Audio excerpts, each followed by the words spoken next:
अगर आप भी लेना चाहते हैं देश दुनिया की तमाम जानकारी तो आज ही सब्सक्राइब करें हमारे चैनल को। साथ ही नीचे दिए बेल आइकन को जरूर दबाएं ताकि हर अपडेट आप तक पहुंच सके। नमस्कार, प्रभात साक्षी न्यूज़ नेटवर्क देख रहे हैं आप। मैं आपके साथ प्रणव तिवारी। 29 अप्रैल अंतर्राष्ट्रीय नृत्य दिवस के रूप में मनाया जाता है और हम गोरखपुर में मौजूद हैं और गोरखपुर में रंगमंच के हमारे जितने भी कलाकार हों उनकी बातें न की जाए तो ये कहीं ना कहीं कुछ अधूरा सा लगता है। इसी निमित्त हमसे खास बातचीत के लिए हमसे जुड़े हुए हैं रविंद्र रंगधर जी। आप निर्देशक, लेखक, एक्टर, रंगमंच, फिल्म, दूरदर्शन, आकाशवाणी से जुड़े हुए हैं। एक नया चेहरा तो मैं नहीं कहूँगा, पुराना चेहरा, नया कीर्तिमान मानवेंद्र त्रिपाठी जी साथ में जुड़े हुए हैं। निर्देशक हैं, लेखक हैं, एक्टर हैं, रंगमंच में अपना एक नया नाम कमाया है और फिल्म आप करते रहते हैं। दूरदर्शन, आकाशवाणी से आप भी जुड़े हुए हैं। साथ में हमारे साथ छोटी उम्र बड़े हौसलों को लेके अपनी नई उड़ान की तरफ उसमें पंख लग चुके हैं, भरने की कोशिश है। उनका नाम है आकांक्षा। बढ़िया कथक उनके द्वारा किया जाता है, लोग सराहना करते हैं। पूर्वांचल में भी उन्होंने अपना नाम कमाया है। आकांक्षा जी जुड़ी हुई हैं। आइए तमाम ये जो हमारे साथ प्रतिभूतियां हैं उनसे बात करते हैं, जानते हैं क्या कुछ कहना है। सर, सबसे पहले आप तीनों महानुभूतियों का हमारे प्रभात साक्षी न्यूज़ नेटवर्क पे स्वागत है। स्वागत है आप सबका। सर, ये 29 अप्रैल ही क्यों, अंतर्राष्ट्रीय नृत्य दिवस की ज़रूरत क्यों पड़ी और क्यों 29 अप्रैल को ही चुना गया कि अंतर्राष्ट्रीय नृत्य के रूप में मनाया जाए? इस प्रकार के दिवसों की आवश्यकता मुझे लगता है आम जन को याद दिलाना कि कम से कम रोज़मर्रा के जीवन में आप भले ही नहीं इन कलाओं को याद करते हैं, लेकिन इस दिवस के बहाने तो आप याद करो ही करो। और दिवस समर्पित रहना चाहिए, कम से कम डेडिकेट करने के लिए इस कला को, नृत्य कला को। रंगमंच के लिए डेडिकेट है कोई दिवस, कोई नृत्य के लिए डेडिकेटेड है, ऐसे बहुत सारी कलाओं के लिए डेडिकेटेड है। तो और नृत्य तो वैसे भी हमारे समाज का हिस्सा रहा है। हर उत्सवों में, हर अवसरों पर बिना नृत्य के कोई भी कार्य पूरा नहीं होता है जी। तो नृत्य तो एक ऐसी कला है जो अपने आप में एक अद्भुत ऊर्जा समाहित है उसमें।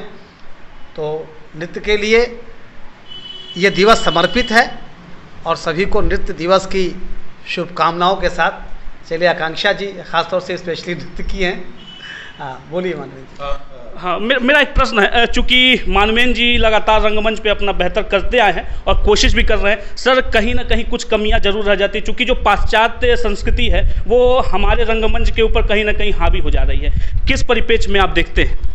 देखिए, मैं आपके प्रश्न का उत्तर अभी दे रहा हूं, लेकिन थोड़ा सा मैं पीछे आता हूं।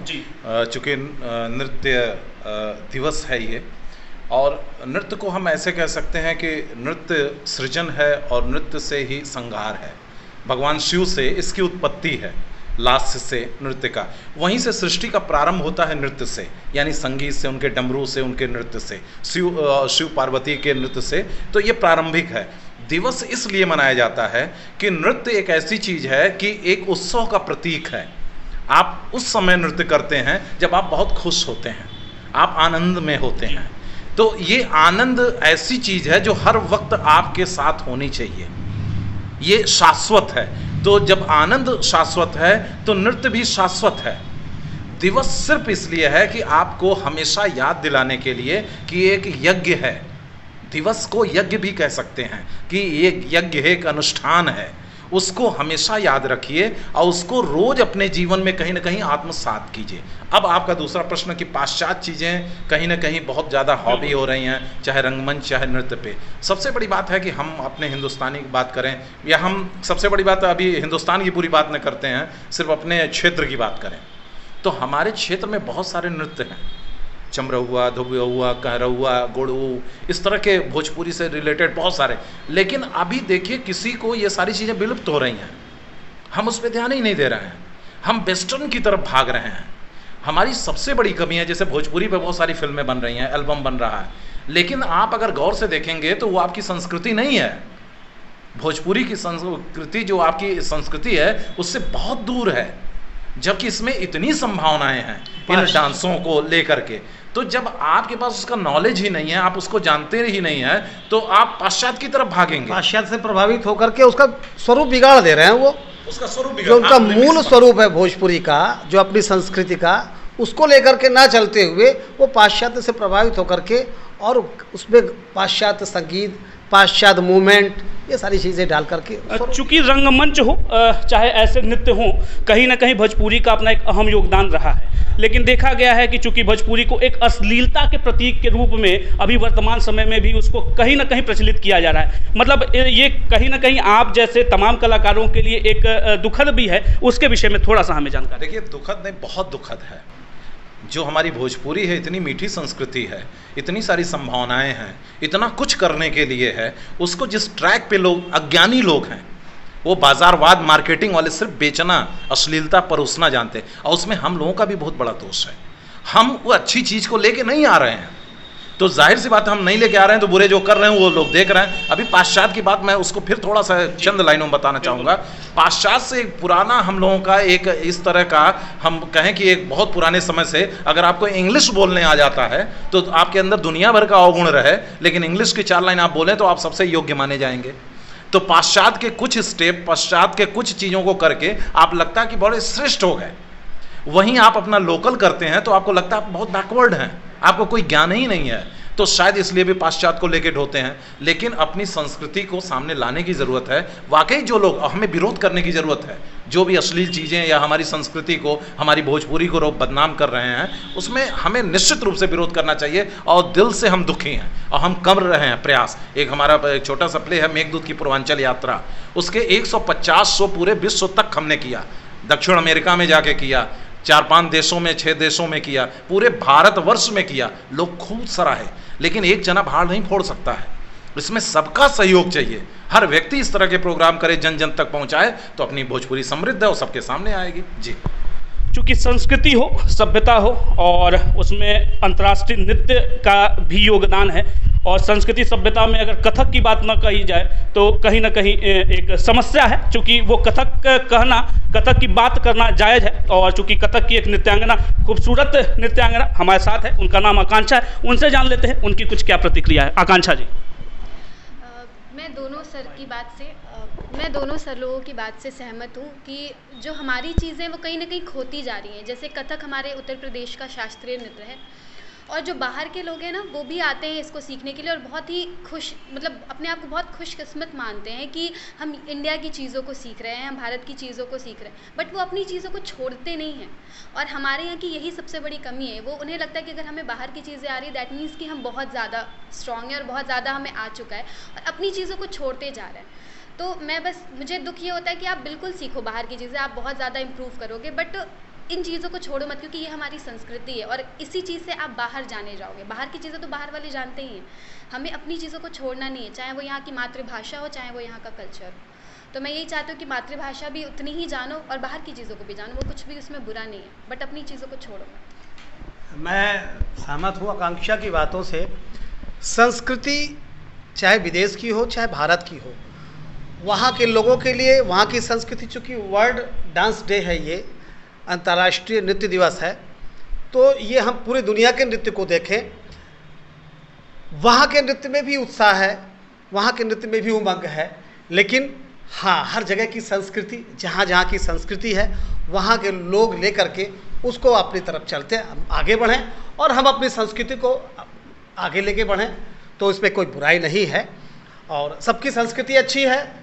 लेकिन हाँ, हम अपनी संस्कृति को अगर छोड़ेंगे और अपनी संस्कृति से विमुख होंगे, तो हमारी संस्कृति पीछे रह जाएगी, हमारे नृत्य पीछे रह जाएंगे, हमारे लोक नृत्य पीछे रह जाएंगे। इसलिए उसको आगे बढ़ाना हमारा ही काम है भाई। निश्चित रूप से भैया, मैं भी यही कहना चाहूँगा कि अभी जो समाज की जो दशा है, जो स्थितियाँ चल रही, जो हम प्रत्यक्ष देख रहे हैं, उसमें जो अपनी संस्कृति है वो निश्चित रूप से बहुत पीछे जा रही है। हम उसके लिए नहीं कुछ कर पा रहे हैं। हम अपने ओरिजिनल संस्कृति, अपने नृत्य में भी रिमिक्स डाल दे रहे हैं। हम उसके मिठा, अच्छे धुन को, अच्छे लिरिक्स को रिमिक्स करके चौपट, हम आजकल डीजे गानों को बना रहे हैं, जो उसकी मिठास है उसको किल कर दे रहे हैं। एक भी ऐसा गाना नहीं है भोजपुरी या जो एल्बम का रहा है जिसको पूरे परिवार के साथ देख सुन सकें। अब भोजपुरी की संस्कृति में आपको बताना चाहूंगा कि भोजपुरी फिल्में इसलिए जानी जाती थी कि उसको पारिवारिक फिल्में कही जाती थी, आपको याद होगा जी। हिंदी फिल्में नहीं, भोजपुरी फिल्में, बिल्कुल बिल्कुल। वो पारिवारिक फिल्में की वो फिल्म लगती थी तो पूरा परिवार जाता था, आज इसीलिए वल्गैरिटी वो का जाना पर्याय जाता हो चुका है। आज उस फिल्म के थिएटर हॉल में एक सिंगल महिला आपको बैठी हुई नहीं मिलती है। अब बताइए उसका क्या स्टैंडर्ड है, और उसको हम फिल्म फेयर अवार्ड और क्या क्या सारी चीज, मार्केटिंग का युग है। तो मैं फिर कह रहा हूं कि उनका कोई दोष नहीं है जो इसको बना रहे हैं। सबसे बड़े दोषी हम समाज में हैं, हम खुद, हम इस क्षेत्र में हैं, लेकिन हम पहल नहीं कर पा रहे हैं। मैं अपनी गलती एक्सेप्ट कर रहा हूं कि मुझे सामने आना चाहिए, इस तरह के अच्छे कार्य को और ज़्यादा मजबूती के साथ हमें करना चाहिए। नहीं, मानवेंद्र जी, एक चीज़ ये देखा है कि अगर क्वालिटी फिल्में बनती हैं, सार्थक फिल्में बनती हैं, तो उनको सराहने वाले लोग भी हैं, लेकिन हाँ, काम करने वालों को पहले आगे आना होगा और शुद्ध और परिष्कृत चीज़ें समाज को देना होगा। ये कलाधर्मियों का सबसे बड़ा दायित्व है, उन्हें करना चाहिए, चाहे नृत्य हो, चाहे गायन हो, या चाहे अभिनय रंगमंच हो, है ना। चूंकि एक हम लोगों के सामने इस समय सबसे बड़ी विडंबना कोरोना महामारी को लेके है। चूंकि हमारा जो नृत्य है वह कहीं ना कहीं श्वास और प्रश्वास दोनों का एक संगम है, और चूंकि श्वास प्रश्वास का ही लेके एक कोरोना ने जो है हम लोगों के ऊपर धावा बोला है, कहीं ना कहीं श्वास प्रश्वास को अगर हम सही रखते हैं तो उस पर विजय पा सकते हैं। सर, रंगमंच हो चाहे नृत्य हो, वो कितना हावी हो सकता है हमारे इस कोरोना में। मैं चाहता हूँ हमारे माध्यम से जितने भी तमाम युवा हैं जो अब विमुख हो रहे हैं नृत्य को लेके या अपने संस्कृति को लेके, उनको थोड़ा आप अपने शब्दों में उनको जानकारी दें, और कोरोना पे कैसे हावी होगा ये नृत्य सांस प्रश्वास की प्रक्रिया को लेके उसके बारे में जानकारी दें। देखिए, एक चीज कहा गया है, show must be go on. कभी भी शो नहीं रुकता है। अभी आप लकली यहाँ पे आए हैं तो हम लोग इस कोरोना काल में ही एक डिस्टेंस बना के, बहुत ज़्यादा भीड़ न करके, 3 लोगों को लेकर के अवेयरनेस यानी कोरोना के अगेंस्ट कैसे लड़ाई लड़ें, उसी का शॉर्ट फिल्म बना रहे थे। अब नृत्य की बात करें तो श्वास तो बहुत बड़ा फैक्टर है जीवन, नृत्य या किसी भी चीज, बिना उसके तो ये धरती ही नहीं रह सकती है। तो इसके लिए नृत्य इतना प्रभावशाली, नृत्य का मतलब एक क्लासिकल डांस ही नहीं हो गया। जो नृत्य का शाश्वत है, जब आपका मन नृत्य करे, जरूरी नहीं है कि आप आंगिक रूप से ही नाचें। आप कभी देखिए बैठे बैठे आप झूमते हैं, आप सिर्फ झूमते हैं, यानी वो आपके अंदर की चीजें जो हैं वो नृत्य कर रही हैं। तो एक्चुअल डांस जो है, आप इतने आनंद में चले जाएं, जैसे कि ये बड़ा संकट काल चल रहा है, हर व्यक्ति डिप्रेस है, एक बहुत बड़ी घटना घट रही है। जितना वो कोरोना यानी वो बीमारी नहीं मार रही है, उससे ज़्यादा आदमी डिप्रेशन में मर जा रहा है। उसके पीछे यही कारण है कि वो अंदर का नृत्य मर चुका है, रुक गया है। अभी जो ये नृत्य दिवस है बहुत सही टाइम पे आया है। ये जो आप इंटरव्यू, हर व्यक्ति को अंदर से वो नृत्य करना होगा, यानी उस आनंद को पैदा करना होगा, और वही है जो इस कोरोना के भय से मुक्त करेगा। एनर्जी लेवल को बनाए रखना होगा। करेगा। और आकांक्षा जी, जहाँ तक मैं समझता हूँ कि ये नृत्य तो एक प्राणायाम भी है, क्योंकि अगर जो लंबे समय तक जो अभ्यास करते हैं वो एक अलग स्टेमिना डेवलप करता है शरीर में, जो कि एक कॉमन मैन के अंदर वो स्टेमिना नहीं हो सकता। एक लंबा अभ्यास जो ये कथक की नृत्यांगना, भरतनाट्यम की नृत्यांगना जो, या सामान्य जैसे लोक नर्तक भी होता है, उसकी अलग स्टेमिना होती है। क्यों आकांक्षा जी, कितनी देर का अभ्यास करती होंगी लगभग आप? हमें तो वैसे जब हमें कोई एग्ज़ाम्स होते हैं तो या कोई शोज़ होते हैं तो लाइकली हमें 8 घंटे 10 घंटे की प्रैक्टिस भी हो जाती है 10 घंटे पर डे। बट अगर ऐसे रेगुलर ले तो 1 घंटे 1.5 घंटे की प्रैक्टिस डेली की होती है। और डांस एक ऐसी चीज़ है ना कि जब मन लग जाता है तो इंसान को टाइम का पता ही नहीं चलता, वो करता जाता है। बहुत अच्छी बात है। हाँ, बहुत अच्छी बात है, यानी सब मिला के श्वासों का ही खेल है नृत्य में। तो मुझे लगता है ये तो बेस्ट एक्सरसाइज है अभी कोरोना से लड़ने के लिए, नृत्य। तो पूरी फिजिकल, पूरी बॉडी आपकी, कहते हैं कि 2 एक्सरसाइज बड़ा इंपॉर्टेंट होता है, एक स्विमिंग, एक डांसिंग। तो स्विमिंग में तो आपके पूरे बॉडी पार्ट्स होते हैं, डांस में आपकी आत्मा, मन, आनंद, शरीर सब कुछ झूमता है, सब कुछ झूमता है। और नाचने का बस बहाना चाहिए। अगर बहाना दीजिएगा तो यहीं हम लोग नाचने लगेंगे। बिल्कुल, वो भी मौका देंगे, चूंकि आप ऐसे कलाकार हैं कि आपकी अगर जो भी कला है उसका प्रदर्शन न हो और हमारी जनता तक न पहुंचे तो वो भी एक दबी सी चीज़ें हो जाएंगी। अंतिम में मैं आपके तमाम उस नृत्य को मैं देखना भी चाहूँगा, दर्शकों को दिखाना भी चाहूँगा, लेकिन उससे एक मेरा पहला का एक प्रश्न है कि क्या आपकी अपेक्षाएं हैं उन तमाम युवाओं से कि अपनी संस्कृति को बचाए रखें, और दूसरा कि शासन प्रशासन से आपका विशेष क्या मांग है कि इस संस्कृति के संरक्षण के लिए क्या वो विशेष कुछ कार्यक्रम करे या अपना योगदान दे? जी देखिए, युवाओं से तो मैं ये चाहूँगा कि अपनी संस्कृति को ज़रूर पहचानें और उसको संज्ञान में लें। सिर्फ मतलब कि किसी चीज़ को, जैसे एक परिपाटी चल गई है अपनी चीज़ों को कंडम करने की। मैं ये कहता हूँ पहले अपनी चीज़ों, जैसे मैं कहता हूँ कि जो अपने वेद शास्त्रों में जो चीज़ें हैं, मैं कहता हूँ एक बार उसको जानो। तो बिना जाने ही सुन के कंडम करना ये कहीं से उचित नहीं है। तो सबसे पहले उसको, अगर आप पूरे नॉलेज के साथ मुझे बता के तर्क में मुझे अगर हरा देते हैं तो मैं कहता हूँ उसको कंडम कर दीजिए। लेकिन आपको कोई शून्य नॉलेज है, आप उसको कंडम, तो ये गलत है। अपनी संस्कृति को पहचानिए, उसी से अपनी पहचान है। दूसरी बात जो आपने कहा है कि दूसरा क्वेश्चन क्या था आपका? शासन प्रशासन से। हाँ, देखिए शासन प्रशासन से यही है कि ऐसे कलाकारों, हमेशा कलाकार जो है कहीं ना कहीं उसको एक अभाव तो होता है। अभी शहर में इधर अपने पूज्य जो मुख्यमंत्री जी हैं, उन्होंने एक बहुत बड़ा प्रेक्षागृह बनाया, एक बहुत बड़ा काम है। लेकिन कलाकार बहुत ज़्यादा अभाव में रहता है, बहुत सारे संसाधन की ज़रूरत होती है उसको। सबसे बड़ा तो आर्थिक, वो हमेशा टूटता रहता है। और कलाकार समाज का एक बहुत बड़ा आईना है, एक बहुत बड़ा पिलर है।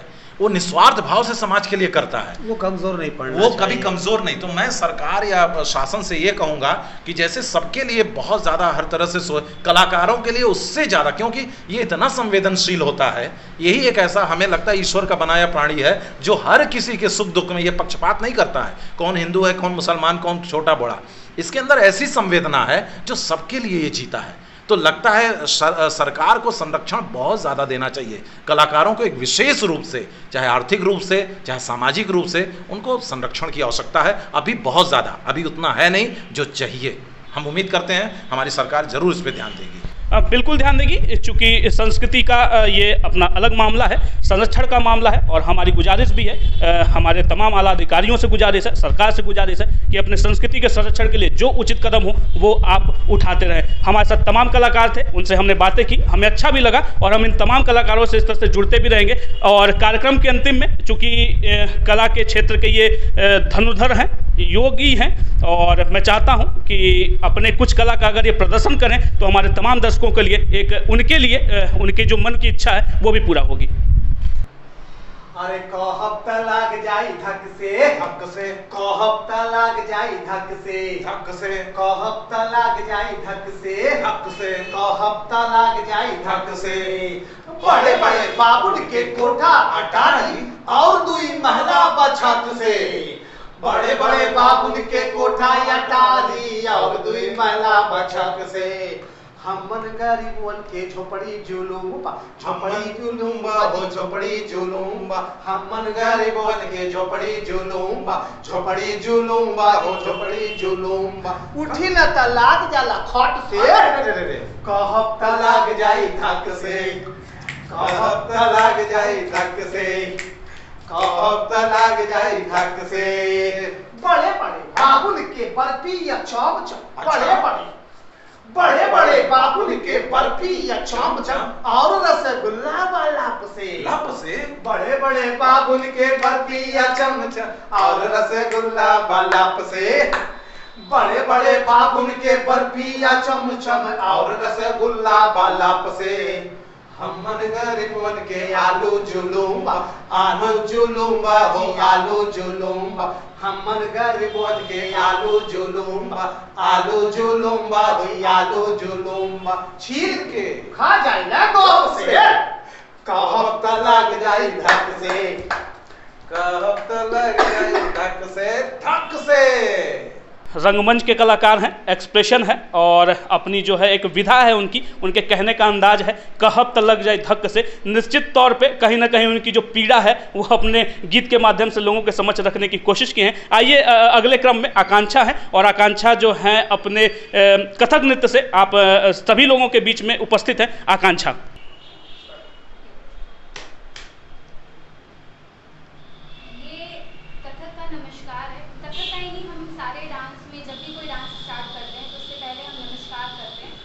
नमस्कार इसलिए होता है कि हम अपने गुरु से आज्ञा लेते हैं, और प्लस ये जो नेचर है हम इससे आज्ञा लेते हैं कि अब हम करने जा रहे हैं। और इसमें कथक में इम्पोर्टेंट होता है फुटवर्क। तो अब हम ये खुद से आपके धरती पे एक प्रहार करेंगे, तो उसको प्लीज़ उस प्रहार के लिए मुझे क्षमा करिएगा। इसीलिए हम नमस्कार करते हैं, और ये सारे डांस में करते हैं, किसी भी डांस को स्टार्ट करने से पहले। तो अब मैं आपको अपना डांस दिखाना चाहूँगी।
अपनी संस्कृति का संरक्षण तमाम जितने भी कलाकार हैं उन लोगों का मुख्य उद्देश्य है। चूँकि रंगमंच के हमारे साथ ये तमाम साथी थे, वो जुड़े हुए थे, अपनी बातों को उन्होंने रखा है। अपने जो भी इनके कुछ सरकार से, शासन से, प्रशासन से अपनी कुछ गुहार है, उसको भी उन्होंने बेबाकी से अपनी बातों को रखा है। और हम कोशिश भी करते हैं कि चूँकि इस तरह के जो भी दिवस मनाए जाते हैं, चूँकि बताया भी गया है कि जो दिवस है वो हमारी संस्कृति है, वो एक हवन है, और इस हवन में तमाम लोग जुड़ें, और हम इन तमाम ऐसे और साथियों से जुड़ते रहेंगे, प्रभा साक्षी के सामने उनको लाते रहेंगे। हमारी ये निरंतर कोशिश रही है और हम इस पे खड़े भी उतरेंगे। गोरखपुर से प्रणव तिवारी, प्रभा साक्षी।